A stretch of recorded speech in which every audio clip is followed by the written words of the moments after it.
Ever wonder where Tropicana got its name? The tropics. And every time you enjoy a glass, you're not just drinking juice, you're taking a trip. Stepping into sunshine and embarking on a flavorful journey into the tropics where ripe fruit is crafted into wildly delicious juice. And the best part? No passport required. Tropicana. Give life some juice. Welcome to Holocron History, Star Wars Canon versus Legends, where we take a deep dive into the Star Wars universe, such as characters, creatures, stories, and so much more. Hosted by Ben of Temeria and Kadojo.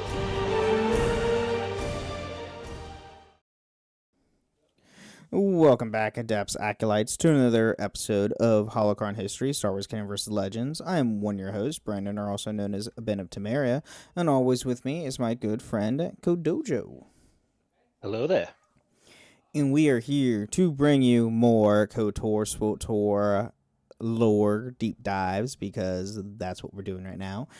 And we just went over the Great Galactic War last week, so why not just move on into the Cold War, which is directly after, the Great Galactic War.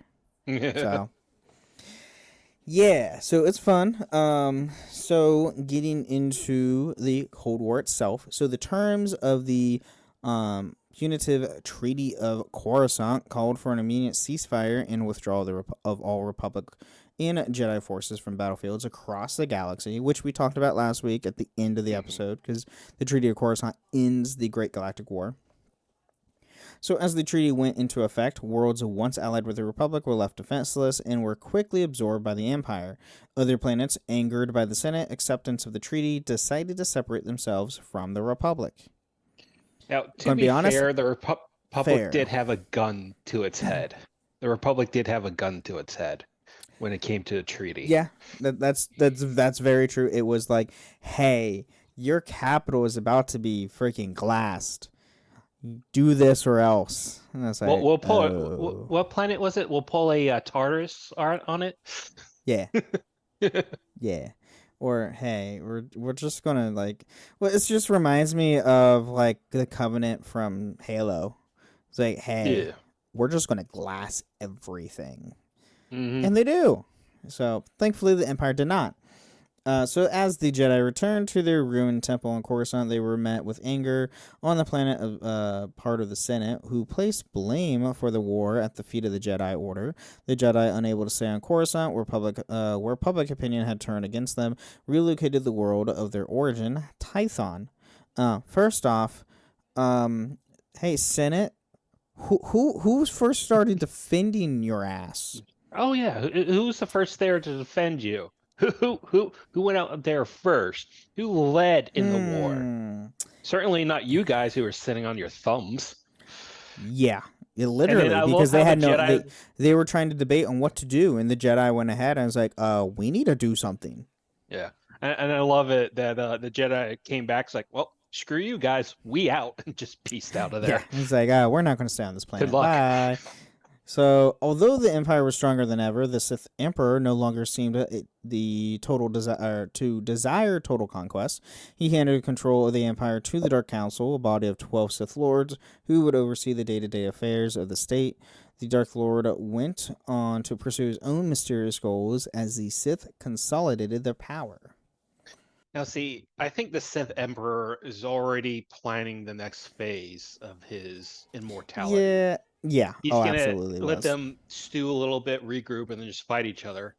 Come in with the Eternal Fleet, which he already has at this point, by the way. Yes, but he would be training his sons. Yes, at this point. to lead the fleet, and then take over the galaxy and just straight up sacrifice the galaxy and move on to another galaxy. Pretty much. So, border skirmishes and proxy wars between the Empire and Republic erupted, and the uneasy truce between the two foes appeared on the verge of collapse. The conflict included small battles in the Outer Rim and other conflicts fought by proxy. One such conflict was the Separatist War on Ord Mantell, a civil war between the corrupt planetary government that remained loyal to the Republic and a guerrilla force wishing to succeed. Now, Ord Mantell is the starting area for the Republic Trooper and Smuggler. Correct. That is correct. So you do your first hand into that with like starting in those two classes. More so on the trooper side than you are on the smuggler side, I would say. The Right. Smuggler, you're just bringing in supplies and then your ship just Right. gets Right. jacked. Yeah, but like the Republic trooper, you're primarily fighting. Like you're like yeah. in fighting the separatists. Yeah, yeah. Or fighting the guerrilla, Separatists. separatists. So, and then also during the Cold War, Cold War, Keldor Jedi Master Nance Doral made a record of the events surrounding the treaty at the behest of the Jedi Council on Tython. Now, I think they were doing a special thing on a website where they're slowly releasing his holocron records about the Galactic War, and so you could just follow along leading up. Yeah, that was during I think it was the pre-release. It was before they released the game. Yeah. And on the SWTOR website, they were dropping datacrons to where you could just read up on stuff that he would be putting in and give you a little bit more backstory before the game starts and stuff like that, which is really cool. Mm-hmm. So, near the end of the Cold War, both Republic and Empire gained 4 new powerful heroes. On Tython, 2 incredibly talented apprentices, a counselor and a knight, arrived where they were trained, both becoming notable participants of the war and contributed greatly to the Republic. Meaning, obviously, these are going to be obviously the characters that we create and that go through the class stories for base game. Yeah. So obviously, go on.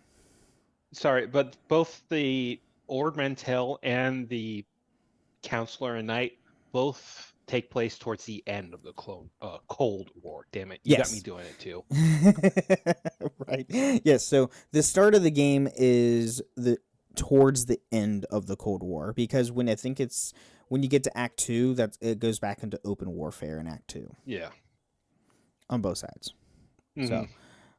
So the counselor began saving the Tythonian forge from destruction at the hands of Nalan Roloch, and successfully gathered 3 of 4 holocrons and found the font of Rajivari, which contain the contents of 4 holocrons and more.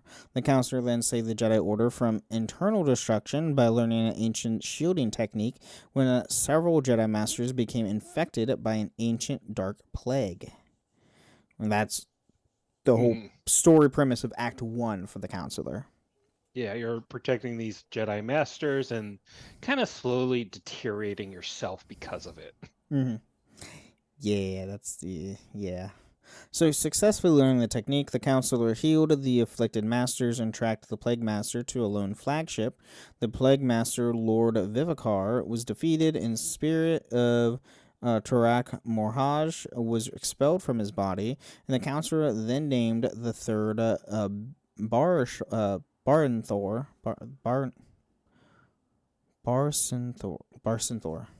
In history of the Jedi Order.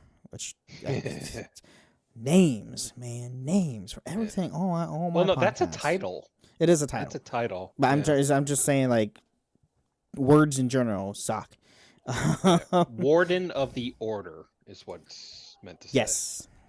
And then I forget the first one was previously Padawan.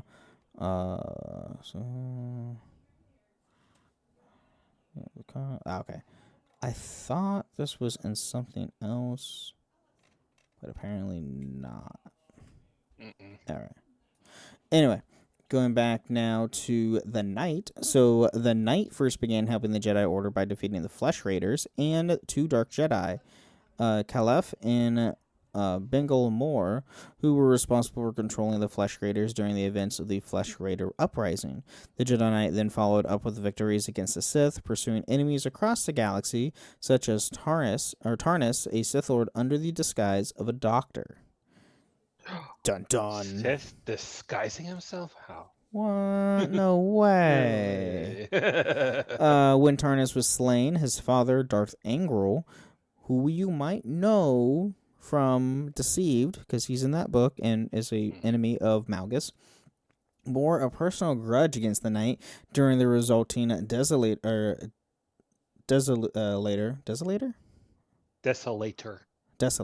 crisis when Angral decided to unleash a powerful superweapon on Tython in order to destroy it. The Knight was responsible for defeating Angral, destroying the Desolator, and protecting Tython. Due to this, the Knight earned the title Hero of Tython. Woohoo! Yeah, and funny enough, so you're a Padawan on both accounts for the Counselor and the Knight storyline at the get-go. And then, like, after you get off planet of Tython and get to Coruscant, you get promoted to Knight. Yeah, for both of them, because yeah, as a Knight, your master... No, I think he lives through Act 1. He lives through Act 1. He dies in Act 2. Yeah, but I think you're a Knight by that point. Yes, you're a Knight, or as soon as you get your ship, you're a Jedi Knight. You get promoted to Jedi Knight. Which is like, wow, that was quick. Okay. Yeah. Well, they got to ferry you around somehow. Right, that's a good point. So simultaneously, a trooper was assigned to Havoc Squad on Ord Mantell. Havoc Squad's commander, Harun Tavus, soon betrayed the Republic and defected with the rest of Havoc Squad, except for the new trooper. As the only remaining member of Havoc Squad, the trooper became the new commander and was assigned to track down the traitors while the squad was rebuilt. Yeah, and the Havoc Squad doesn't betray the Republic on a whim. They went through multiple suicide missions and just felt unappreciated. It's like, we're just throwaway assets for them. We're done with that. Pretty We've done much. like 5 suicide missions and we're done. And then a smuggler also arrived on Ord Mantell, delivering a shipment of weapons. The smuggler was immediately betrayed by Savik and was accidentally involved in the hunt for the lost treasure of Nork Drayan, a legendary pirate and thief. The smuggler eventually claimed Nork's reliquary for themselves, and with Risha Drayan, went on to become a legend in the criminal underworld. Yeah, I love it. The smuggler is the most neutral. Well, smuggler and bounty hunter are the most neutral. You have the light side and then you have the dark side, like Republic and Empire. And yeah, like what Dojo's saying, like the smuggler and the bounty hunter are two the most like neutral of all of them, because you like your storylines, yes, deal with Republic and the Empire respectively, but like you can do things for yourself. Like you can be very selfish in those and not like they still have light side and dark side points, mind you. Like for example, the smuggler, which I did complete that and finished. I actually finished both the smuggler and bounty hunter. They were both done. The smuggler one, you can flirt with everyone. Yeah. And it's hilarious. It is freaking hysterical. At the end of the smuggler's story, by the way, this is a 15-year-old spoiler, so don't be surprised. Right. At the end of the smuggler's story, you have control of a fleet. You can send it to help the Sith Empire with their fight, the Republic with their fight, or you can send the fleet out and just ransack everybody. Oh yeah, it's hilarious. And then working as a privateer for the Republic, the smuggler eventually exposed Imperial agents in the Senate and defeated the Imperial admiral known as the Void Wolf. By accomplishing that, they gained the name of Void Hound and claimed a massive pirate fleet in Criminal Empire, continuing to support the Republic. Yeah. Which is that fleet that Dojo was... quote unquote. You're right. It's like, yeah, sure you are. Yeah, it's funny. It's so funny. And now getting to the Empire side of Champions of the Empire. So at the same time, the heroes of the Republic came to light. 4 other exceptional individuals aligned with the Empire. 2 of them, one a former slave and another a Sith acolyte, were sent to Korriban to taken under the wings of Darth Zash and Darth Barris, respectively. The slave was sent to the... Oh, sorry, go on. And they're both dicks. Yeah. Oh, Zash and Barris are assholes completely. I despise them. I'm like, Zash's storyline is whatever. Because you actually don't conclude it until post game, which is weird. is after you finally become part of the Dark Council at the end of your storyline, and that's when you go to Not Terrace. Ilum? You go to No. Terrace. You go back to Terrace as a side quest for the Dashad. And he specifically to separate him and Zash's like spirits from another. Mm-hmm. So By you the way, you can have Zash take over Dashad's body, or you can trap Zash away forever and not have to worry about her ever again, which is great. and Barrish just takes all your credit.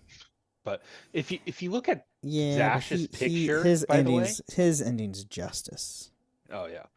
By the way, if you look at Zash's picture, she has two. One is youthful because she was very vain. She used a lot of her Sith sorcery to keep herself youthful, but her true appearance, she looks like a damn mummy. Yeah. Oh, absolutely. Well, I think no, it's yeah, was it her true appearance and youthful appearance. Yeah. Because at one point you interrupt a ritual she's doing to keep herself young, and that's where you see her true appearance. Like it's like, oh dear God, no. How are you alive? I was like, I'm good. So the slave was sent to the dark pits of the tombs of Korriban to prove themselves worthy to being a Sith. At the while, they dodged several attempts on their life by their overseer Harkon. After gaining their apprenticeship, they went on to become a powerful Sith Inquisitor and recovered the ancient relics of Tulak Horde. By the way, Tulak Horde is a very ancient Jedi or Sith. I played the Sith sorcerers here as a Twi'lek slave. Ooh, I was a Zabrak. Because it for me it just felt kind of like the right move because I wanted to do that. Yeah, I was a Zabrak, and the Sith don't like aliens if they're not pureblood Sith or human. Mm-hmm. There's a lot of racism. So at the same time, they fought many battles for the Empire across the galaxy. After defeating their master Zash, they were named a Lord of the Sith. They were given the name Lord Calig and established their own power base within the Sith Order in Imperial Society. Yeah, you get a seat on the council. It's awesome. So while the other became a potent Sith warrior, they served their master and combatant his nemesis, Jedi Master Nomen Karr, and tracking down his Padawan. They travel across the Empire and save their master's network of spies across Republic and Hutt space. They succeeded in bringing down many Republic allies and Jedis in their mission. After defeating Nomen Karr, they were rewarded with the title of Sith Lord and went to serve their master against the Republic and Jedi. Yeah. And let me tell you, freaking Barriss is an a-hole and he betrays you, and it's the whole thing of like, oh, your master betrays you, then you take revenge on him, and that's all of Act 3. And at the end of Act 3, you kill him in front of the Dark Council, by the way, and then you get a seat on the council, which is great. No, you don't get a seat on council. You become like the voice or the arm of the Emperor or some kind of enforcer status. Just like in the Jedi Knight. Yeah, in the Jedi Knight, you become Battle Master. Jedi Counselor, you become a member of the Council. And with a Sith Inquisitor, you become member of the Council. Right. Sith Warrior, you become like a arm or plate or something of the Emperor. Also, Nomen Karr, the Jedi that you take down, you get his Padawan as your own. You take her on as your own apprentice, and you could either corrupt her or you can keep her on the light side. If you corrupt her, she becomes batshit crazy. She's insane. And she, like, if you try to flirt with her and stuff like that, while also trying to romance Vet, and like there's a whole scene between the two of them, and it's really creepy, and like she's insane, and like, oh, I'm gonna kill you for taking my love, blah blah blah, and it's like, oh dear God, okay, because I chose Vet, I chose the Twi'lek, as one should. So the other two, the Imperial Agent, Cypher 9, and an unidentified bounty hunter appeared on Nal Hutta, the former working on a mission to secure Hutt support for the Empire, and the latter gained sponsorship for the Great Hunt. Cypher 9 gained the title of Cypher after performing successful missions for Imperial intelligence. After they departed Drum and Koss, they spent the Cold War tracking down and eliminating terrorists in the Empire. After defeating all the terrorist cells and their leader, they secured the Empire against further internal attacks and gained prestige. Now, I played the Cypher 9 as a Chiss That's same. agent. It's Same like here. an ancestor of Thrawn or something like that. I mean, it makes the most sense. It makes the most sense to play as a Chiss for the Imperial agent. It's fun. It's fun. And then as soon as I could, I betrayed the Empire because essentially the Empire was strong arming the Chiss into working for him. Oh, yeah. So he's like, well, I'll help you for now, but as soon as I can, I'm backstabbing you. Mm-hmm. And then meanwhile, the bounty hunter became engaged in a bitter contest across the galaxy. All the while, they battled the attempts by a dishonorable Mandalorian named Taro Blood to sabotage them. After killing Taro and the Jedi Killian Jaro, they named the Grand Champion of the Great Hunt and were welcomed into the Mandalorians by Mandalore himself. Now, Mandalorians is considered a culture instead of a race or species at this point. So in this game, it's both, but much like it is in like the Mandalorian like show and all that, it is to where they can induct other people outside of their said race and culture into the Mandalorians. And said your bounty hunter can become a Mandalorian by Mandalore like actually inviting you into said culture. And again, the Mandalorian is definitely not Mandalorian, but the bounty hunter is definitely the most neutral of the dark side, because at the end of your Act 3, you're essentially sent to hunt the Chancellor of the Republic. And you have the option of just letting him go. Mm-hmm. Oh yeah, you can let go your targets. I freeze all mine in carbonite, but that's just me because it's just I finished fun a hunt. Do. I finished the hunt. I finished the thing. Yeah, I captured all my targets in carbonite you should, because it's fun and you see the animation. So yeah, it's cool. It's fun. I really do like the bounty hunter one. Again, like Dojo said, like it's very neutral. Like it doesn't feel like your character is not per se the evil like the Sith characters. Like you can do whatever you want. You can be selfish. You can be not as selfish. I mean, it's just whatever you want to do, which is pretty nice. I do like how in SWTOR they do have a class where the story is very like self-centered for your character, rather being self-devoted to whatever cause you have, compared to like the Jedi and the Sith. Yeah. So it's a little bit more free, is what I'm getting at. Freedom. No. Pretty much. So with that, let's take a quick mid-break, thank our patrons, and we'll be right back.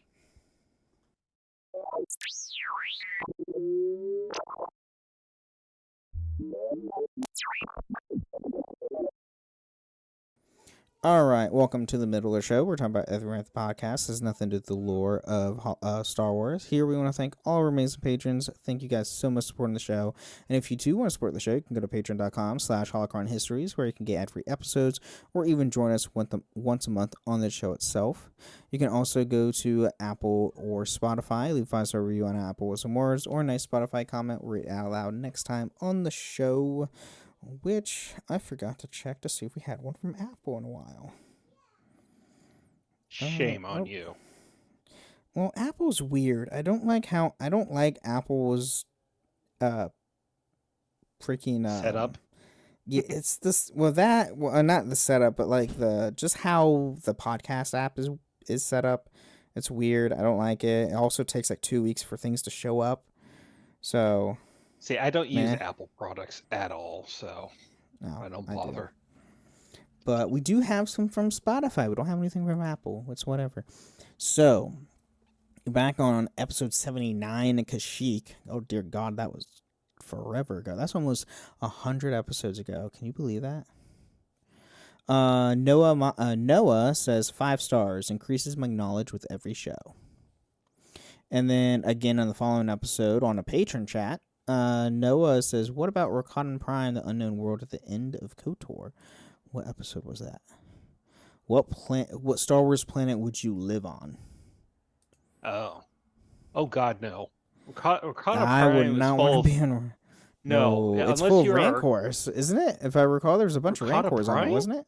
Yeah, wasn't there a bunch of Rancors on that planet? No, I think that was Dathomir, but Rakata Prime was full of hammerhead racists who would enslave every species in the galaxy. Yeah, And if you that's got also taken true. to the home planet, odds are Now, either you were a slave or you didn't get experimented on. Say if Rakatan Prime was, there's no hospitable life, then maybe.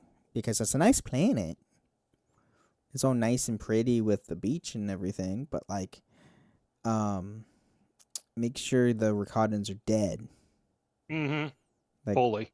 Yeah, make sure they're extinct. So, and then Noah also says on our Kuwait Drive Yards episode, do you think you guys will compare / contrast the Family Guy trilogy to George Lucas's trilogy? Gonna be perfectly honest, probably not, because it's just a parody. It's just a parody of Star Wars. That's all it is. There's not really anything to compare or contrast, really. It's just like, hey, it's different tournament events, and it's just a comedy parody. That's all it is. Wait a second. What? Is Rakata Prime canon? Yeah, I believe so. Maybe. I think it's canon. Rakatan Prime yes, it is canon. Where does it make its appearance? It makes its appearance in Star Wars Resistance. It's mentioned in that. Its first Hunters Battle for the that's an audiobook, and Choose Your Own Destiny Escape Mission. Some reason it's in Star Wars The Acolyte visual guide. Why is it in the visual guide for The Acolyte? Why? Because more than likely that's probably where they were going to go or possibly journey into later. That's my only opinion. So, all right, well, there you go. It's both canonical and Legends. That's cool. Okay. I have no idea what's going on. There's a bunch of knocking in my house, and I don't like it. All right, so, and then you can also find us on a few different Discord servers, the Robots Radio Discord at robotsradio.net, as well as my own Discord server, the Ben and Friends Podcasting Discord, where you can find this show and all the other shows that I host, which are the Dragon Ball Lorecast, the Gundam Lorecast, the Final Fantasy Lorecast, Wizarding World Lorecast, and Witcher Lorecast. That list keeps getting longer, folks. No, what are you talking about? I just added one more. So we've got 2 pieces of news for you. The first one is going to be a short one here. They're came out with Star Wars Shadow of Maul, which is a comic prelude to Shadow Lord. Mm-hmm. Which so it's like drops 5 issues. next Monday. Next Monday on the 6th. Yep, on April 6th. Next Monday. Woo! And now for the bigger news, longer news. Yes. Wow, that turned dirty there real quick.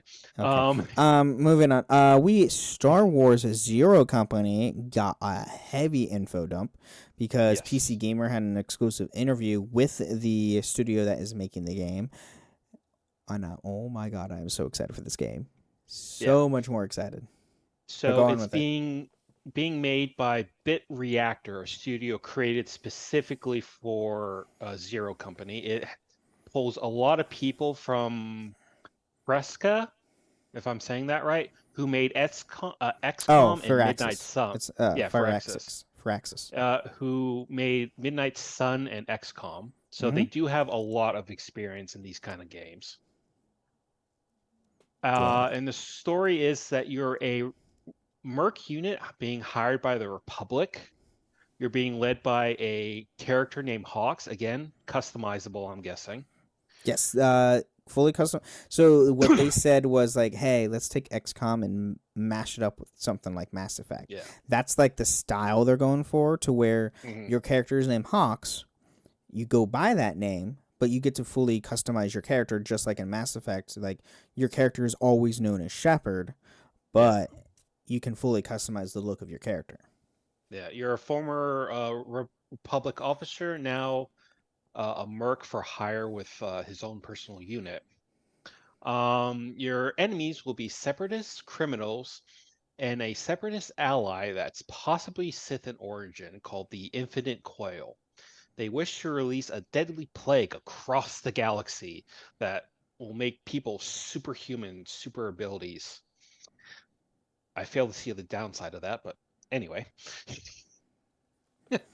And while running around, you can go into a third person POV, So, sort of like Boulder's Gate. okay, so it's going to be essentially, so when you're not in combat, it's going to be over the shoulder style, like gameplay and camera view, like say the like the Jedi games, Star Wars Jedi, Yeah. like Mass Effect, Jedi Fallen, Survivor, Mass Effect. It's going to be over the shoulder style gameplay, to where you're going to be around your ship, or whatever area you're in, talking to companions, talking to NPCs, stuff like that. But when you get into combat, that's where it's going to change the view from third person over the shoulder to top down XCOM style. Yeah. And they've tried to describe it as a role playing game with XCOM. What's the word for it? Combat, I guess. It's an RPG XCOM game. Yeah. That's exactly what it is, and how they described it. So the game director even said, if you really wanted to, so you can create your own units. There are specific named heroes that are specific that you can't change, but then you can go on and create other mercenary characters that are heavily customizable. And one developer says that why not just have a full squadron of astromechs? That's the game director. Yeah. The game director specifically is like, what can I do? I was like, oh, I want to have a whole game with astromechs, because he specifically compared it to when he played the original Final Fantasy 1. He did an entire playthrough where he had all white mages. Yeah, he said at the time, well, that's a bad idea, but by the end game, hey, it's great. Yeah, pretty much. So, and then, go on. Sorry. Named heroes can permanently die if you're not careful. Yes. That is true. That is, and then for operations, it's very much, again, like XCOM. You can have like 4 to 6 operators on the field at one time and sort of rotate them out. Yep. And then, so here is a little bit more detail that they showcase. So in Zero Company, you'll be able to customize your squad members to different species. So you have human, Trigruda, Twi'lek, Zabrak, Merlin, Devaronian, Weequay, Rhodian, Uvisian, and Nemordian, which is awesome. And there's also R4, R2, R3, and BR1 astromech options. And the BR1s are specifically made for Zero Company. So it's a new type of droid that we get in Zero Company, which is awesome. And like, you can change also, like when you go into creating, you can change their body style, their face. You can add facial details. And for example, for the Zabrak, you can change out the horns and have different horn types, as well as like the body art that they have. For the droids, you can there's it looks like at least 30 to 40 different options of just droid heads that you can choose and customize. You can customize the color, and there's a bunch of other stuff. Like, it's very customizable, which is phenomenal. And then they also confirmed the classes. So there are 12 classes that you can give to your soldiers. So there's 4 exotic classes which are specifically limited. So there's the astromech, which obviously can only be for astromech droids. The Jedi. Which, if I remember, you can equip more grenades or something. Yeah, you can add like different equipment stats, so that depending on what like parts you have, I guess. So you can have a astromech it as a grenadier, chucking grenades over and over. So there's 4 exotic classes, which are astromech, which is obviously you build your own astromech or have astromechs. Jedi Padawan, which is limited to Tel Rey Vokos, which is your Jedi Padawan companion. You have the Mandalorian Warrior, which is limited to Cly Corverlo, which is the Mandalorian Warrior like companion you have. And apparently there's some secret class that we don't know too much about that they haven't gone into, but there's 8 standard classes that you can give to any of your soldiers, which is Assault, Heavy, Sharpshooter, Scoundrel, Soldier, Gunslinger, Scout, and Medic. This game is going to be so much fun. It's going to be interesting to see how those... How does a scout differ from a sniper? A scout is probably going to be more on the ground. Yeah. And, I mean, imagine you'll have different abilities per different class. Obviously, sharpshooters are going to be more proficient with a sniper rifle, or scouts are probably going to be more proficient with, like, probably a blaster pistol, or even a... just a standard assault rifle or something like that. Or they may have battle rifles for all we know. We don't know what type of weapons we're going to have yet. So, yeah. Stay tuned for that. They also did confirm it is coming out this year. They definitely confirmed it is later this year.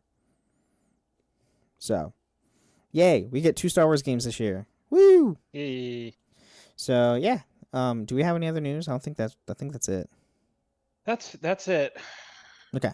And yeah, stay tuned for next week for Monday for Maul Shadow Lord, because it's 2 episodes, and it's 2 episodes every week. Last day, May 4th, which is a Monday, which is going to be great. And also, stay tuned for SWTOR stuff, because they're going to be announcing a bunch of 15th anniversary stuff here soon, which I think they just did a quarterly live letter today as of us recording this. Talk a little bit about, and there's one more major update to where they're going to continue the story to finalize the story of Legacy of the Sith. And then they're going to go more into like the 15th anniversary stuff, which they're going to be adding a new storyline and stuff like that to the game, which is going to be awesome. So, all right, well, let's get back into more of the Cold War. Hi, Ryan Reynolds here for Mint Mobile. Are you looking for a beach read this summer? May I suggest your big wireless bill? It's got suspense, mystery, a slightly flat emotional arc, and a shocking twist where you realize you've been overpaying the entire time. Fortunately, though, Mint's story is better. Every plan, $15 a month, even unlimited. That's it. Happy ending. 0 tears. Give it a try at mintmobile.com/switch. Upfront payment of $45 for 3 months, $90 for 6 months, or $180 for 12-month plan required. $15 per month equivalent. Taxes and fees extra. Initial plan term only. Greater than 50 gigabytes may slow when network is busy. See terms. So, now, open conflict. So, the outbreak of a new war began between the Empire and the Republic was preceded by a number of proxy clashes, among them the conclusion of several conflicts which had left unresolved at the close of the previous war between the 2 great powers. With the end of the last war, the Empire declared victory in their long struggle for control of the industry world Balmorra. Ultimately, however, the celebration proved to be premature. Elements within the Republic army refused to concede defeat, and choosing instead to defy the Treaty of Coruscant by remaining on Balmorra and forming a resistance movement in partnership with the planet's natives.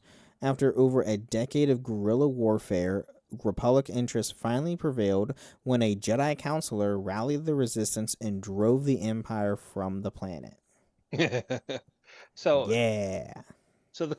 at this point, it's saying the Cold War has lasted 10 years. Yes. At this point. Yep. And then, meanwhile, in the Outer Rim, the Empire scored a victory of its own for a number of years during the Cold War. The Republic made an effort to turn the ruined world of Terrace into a symbol of hope by rebuilding the planet following its devastation at the hands of the Sith 3 centuries earlier during the Jedi Civil War, aka Malak. The Republic's efforts would ultimately prove fruitless as Darth Gravis spearheaded an effort to sabotage the project by eliminating key supporting personnel. With their deaths, the project collapsed and the Republic's work to restore the planet came to an end. Even if they were being driven from Balmorra, the Empire was able to claim victory on Terrace. Now, what was the trilogy of Empire books that them falling? Aftermath. The Aftermath trilogy. One of the scenes in there actually takes place on Terrace. Oh, really? So there are still people living on there, but it's still very much not a good world to live on. Yeah, it's very much a ruined world. It's very much a shanty town world type place. Yeah. It's pretty bad. I mean, the whole Rakul issue that they still have 3 centuries later that they're still dealing with, which sucks. But whatever. So during the strain of the tenuous peace, Republic Navy Fleet Admiral and Jedi Master Oteg was contacted by the spirit of a long-dead Jedi Master, Mitra Shurek. Having vanished from the Republic space 3 centuries earlier, Shurek had died a failed attempt to slay the Sith Emperor with her old friend and leader and legendary Jedi Master, Revan. Okay, Mitra Shurek was the protagonist for KOTOR 2, a.k.a. your character. We gone over that multiple times. Yeah, I'm just reminding you. Calm down. By the way, Oteg is Yoda species. Yeah, once again, showing Yoda species is 100% force sensitive. Yes. Yep. And this starts a whole, flashpoint, by the way. So Revan, meanwhile, had been captured by the Emperor and detained in a form of stasis for the intervening centuries. With the conflict between the Republic and the Empire again heating up, Shurek knew that the time had come for Revan to be freed from captivity. So basically saying, okay, Revan, you've done enough. Time to free you. Yep, time to come out of stasis, buddy. We need you again. So following the intelligence gathering assault on Imperial Fortress at Toral 5, Oteg led his fleet into the Maelstrom to attack the Imperial prison facility inside. A fierce battle, one of the first to soon to be a new war, ensued, with both sides taking heavy casualties. Ultimately, Oteg's fleet prevailed, succeeding retrieving Revan before withdrawing from the area. With his freedom, Oteg believed that the Republic had obtained the means by which they finally would defeat the Empire. Yeah. Now, I remember Revan just staying there in the facility. That's how I remember it. No, he leaves. He definitely leaves. He goes back to you on the ship. On the at the fleet, because you do this, you get the quest on the fleet. Yeah. And he goes back with you on the fleet. So Revan's respite and sojourn to the Republic space would be brief. Now fully aware of the crisis facing the galaxy, he set out to ultimately destroy the Empire with the aid of ancient Rakata technology, an automated mass manufacturing space station known as the Foundry. Is this the one that shoots asteroids? Yes. Okay. It's inside an asteroid. Is this the one with HK? I don't think so. Or is this a different one? It's been so long. No, yeah, this one's with HK in it. Yeah. Anyway, the Foundry was set to manufacture countless extermination droids designed with the bioscanners to detect Sith genetic material and destroy any life containing it, which will result in the genocide of the vast majority of the Imperial population. Dear God, Revan, what? He's going hardcore. Here, okay, I need to Gloves take off. These people out. All right, Gloves cool. off. That's it. Mass Gloves genocide. Off. Here we go. Let's do this again because I've done it once. By the way, Korriban, you have a mission of making sure the gene pool is clean for the Sith, Sith blood, Mm-hmm. coming back to bite them in the butt now, isn't it? Yep. So the Empire had prepared for this situation. Darth Malgus, long oppressed by opposed to the peace with the Republic, revealed his chosen strike team that would rescue Revan had been Malgus' own design. He intended that Revan would lead the Empire to the Foundry in order that it could be used by the Empire in the coming war against the Republic. Dun dun. Yeah, he meant for him to escape. Shocker. Plot twist. So the Imperial Strike Team was successful in their attack on the Foundry, destroying the few active extermination droids already built before defeating the Jedi hero himself. But rather than die, Revan vanished in a mysterious burst of light and energy, his fate unknown. After mopping up the remaining Republic starships, the Empire claimed victory, and with it, ownership of the Foundry. Yeah. And then elsewhere in the galaxy, Jedi Master Tor Baraga set in motion an ambiguous plan, which he hoped he could preemptively avert the coming war to capture the subsequently redeemed of the Sith Emperor to the light side of the Force. Yeah, good luck with that. That ain't happening. Nope. Baraga's quest enlisted the aid of Rising Jedi Star, who by that point had become known as the Hero Tython, due to their role in saving Tython from destruction at the Battle of the Oppressor. The hero traveled to the galaxy for this mission, seeking out clues as the whereabouts of technical specifications for the Emperor's highly secretive space station, conducting investigations on Balmorra, Quesh, and finally Hoth. The attack on the Emperor's person went poorly for the Jedi Strike Team, and the entire force was captured, and most of the Jedi were effortlessly subdued by the Emperor's admirable command of the dark side of the Force. And the war began anew. Yup. Which, I can't remember. Do we have a names for said war? Probably the Second Great Galactic War. Outcome. Conflict between resumes. Is there not a name for it? I thought there was. I guess there isn't. I guess there's not a name for it. Which honestly is very surprising. Yeah. Huh. Alright. Well, I'll have to figure out where I go from there. Oh, wait. Next. Galactic. Oh, it's just called Galactic War. Ha. Yeah, so from Great Galactic War to just a Galactic War. So, yeah, it goes from Great Galactic War to the Cold War and then back to the Galactic War. Yeah.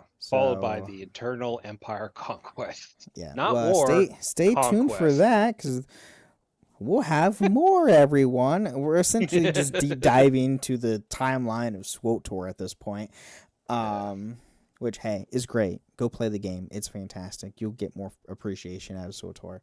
And hopefully, one of these days, maybe for the 15th anniversary, is like, hey, everyone, SWTOR's canon. Saying they could totally do it. Putting it out there, BioWare, EA, Lucasfilm. I know you're not BioWare. Sorry, Broadsword, not BioWare. Broadsword, not BioWare. Because I'm sorry, BioWare. You're on my shit list. You effed up Dragon Age. No. Bad BioWare. So, anyway, any final thoughts on the Cold War? It was not very cold. In fact, it was very No, warm. it was very hot. It was very hot, not cold. Death. A lot of death. I mean, for crying out loud, how many times have your character killed people in that Cold War? Yeah. Well, I guess it is cold. The bodies will be. Yeah. So, technically, the Mandalorian, like the bounty hunter, is technically a Cold War because you put everyone on carbonite. So, technically, they are cold. Kind of. Yeah. Anyway, also, I completely forgot about this in the news portion. Fortnite added the Star Wars assets to creation. So many people are recreating Battlefront in Fortnite, and they're dubbing it Frontline, Star Wars Frontlines, to where they're trying to make Battlefront 3 essentially in Fortnite. And supposedly Fortnite's not doing so hot, so Disney might buy them. By Epic, I mean. Supposedly, which I'm going to be perfectly honest with you, doesn't seem like a bad idea, specifically because Epic owns Unreal Engine 5. Do they? They do. Which is BS. They own the Unreal Engine 5. I'm pretty sure. Let me double check that before I say anything else.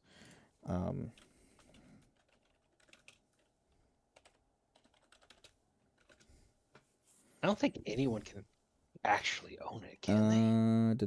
Is released, developed by Epic Games. Developed, yes. But do they own it? Well, I mean, its developer is Epic Games. Original author Tim Sweeney. Oh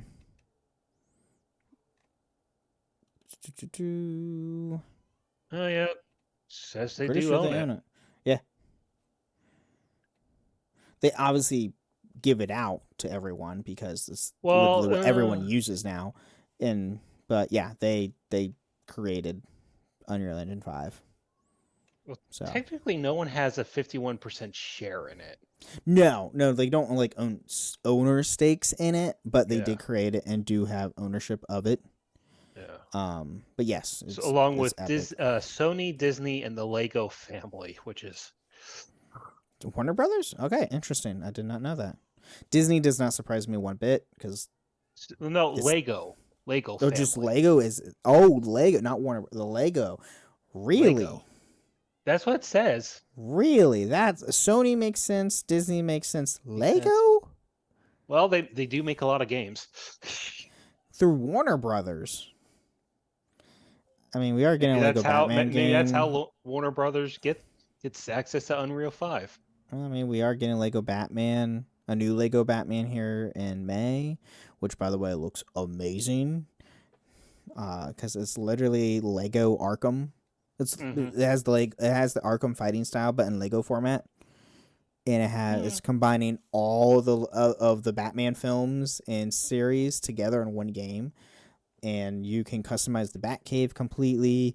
There's over 100 different costumes for the 7 different characters, or total for the 7 different characters, and then you have over 20 Batmobiles that you can drive.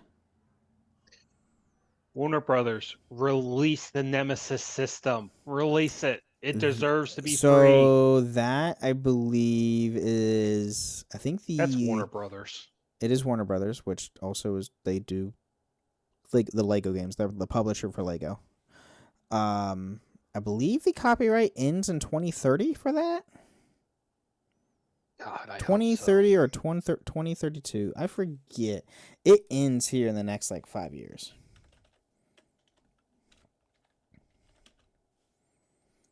Nemesis well, if you system. lasted this long, folks, I could congratulate you. Right? We're kind of going off a real bad rant here. It's okay. I do this on Witcher all the time. Until 2036. 36. Oh shoot, never mind. In the next 10 years, anybody will be able to use it. Sorry to give anyone's hopes up. Okay, well, that's the end of the episode. We're done ranting. So, everybody, thank you again for listening to Holocron Histories, Star Wars Canon vs. Legends, and may the Force be with you. To Holocron Histories, Star Wars Canon vs. Legends, you can find us on the Robots Radio Discord at robotsradio.net, the Ben and Friends podcast in Discord, where you can share your thoughts, experiences, and love for the Star Wars lore. And don't forget, for the Republic!